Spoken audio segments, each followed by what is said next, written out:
All right, questions for Coach. Zora Stevenson.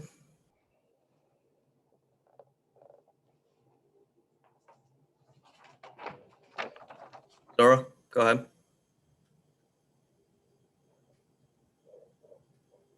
Go to the next one, Eric. Eric Name. But quick Giannis update. I know he had thrown the sleeve on and done all that. Just injury-wise, how is he? I think he just got banged, felt it a little bit there for a few minutes, but I think the initial is, we're hopeful that it's nothing. To hold the Heat to 107 in overtime means you guys played some good defense, but also they missed some shots. Just kind of what do you think about the job that you guys did defensively? And, Butler has a 4 for 22 night. Yeah, no, they're very good offensively. A lot of respect for them, but our activity, we got to make every shot they take tough. We got to contest them. We got to chase them. We got to stay with them. Both teams are basically, it's tough to score. We got to continue to have that mindset, make it hard for them, make them uncomfortable offensively. Can you take us through the thought process behind going no timeout there with Chris, just kind of having the ball to finish that one?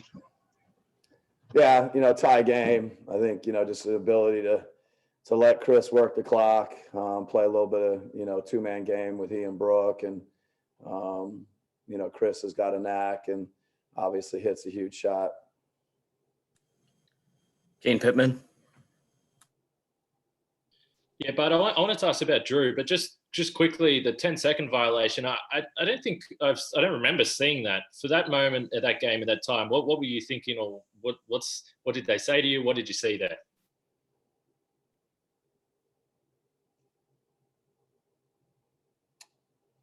Yeah, that's a tough call with a minute to go in the game. They made it. We got to move on. And then just on Drew, it felt particularly in the third quarter, the whole second half was tight, but in the third quarter in particular, he was aggressive offensively, and especially in moments where Giannis was off the floor. What did you see from Drew's overall game? Yeah, he gives us a punch. He gives us somebody that, can get to the paint, finish, can make tough shots, make good decisions, uses defense to create offense. Each guy kind of took turns and had stretches, and that's what we need. Jim Ozarski. Mike, obviously, they're going to throw stuff at Giannis and different bodies. And just in general, you get the elbow, you get the free throw call. How did you see him sort of fight through that? And then there's the offensive rebound and the putback. There's the defensive plays, I guess, late that helps set up some stuff. How did you see him kind of keep himself and get through that? Yeah, Giannis' competitiveness, his competitive spirit, couldn't be broken. It was in a good spot. A couple things maybe go against you. You can't worry about it. You got to go to the next play against this team in the playoffs. You just got to be ready to help your team find a way to win. And there were so many different things he did defensively, offensively, that he's got to continue to do. He's got to get up, get ready for another game, and do all the things that are about winning. You've talked all year about sort of building your starters' stamina to get to this point. Obviously, I don't think you expect overtime in game one, but 45 for Chris and Giannis, 42 for Drew, Dante and Brooke in overtime. How did you? What was your feel there? Was that kind of the plan in overtime, or did it just feel like they had their legs and were going to be able to do that? Well, it was, kind of twofold. I think, that group had finished and, a lot of good play on both ends of the court. And, both, I guess really everybody, whether it be PJ and Bren and Bobby and PC, they'd kind of been sitting for pretty significant. So to throw them back into the Heat, that's actually more figurative. Just to throw them back into the moment, just decided to roll and ride with those guys. It was just what we needed. Darius Joshua.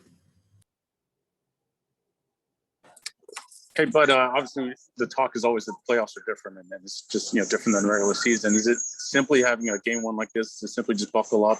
Going to be a long series back and forth between you and the Heat. Yeah, I mean it's the first game of a series. It's you got to figure out how to get ready for next game, for game two.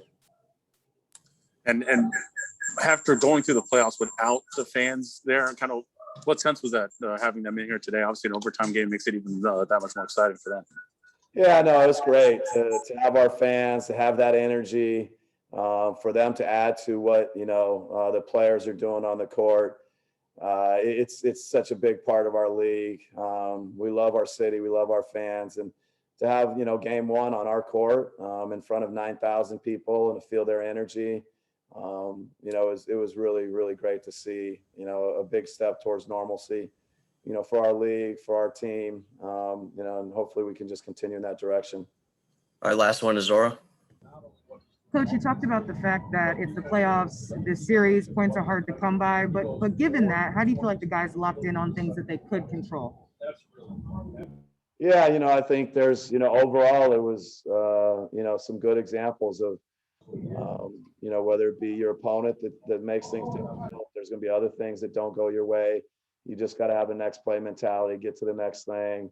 And, we were good enough to do it, but, we can get better. We got to get better between game one and game two. All right, thanks, bud. Thank you guys.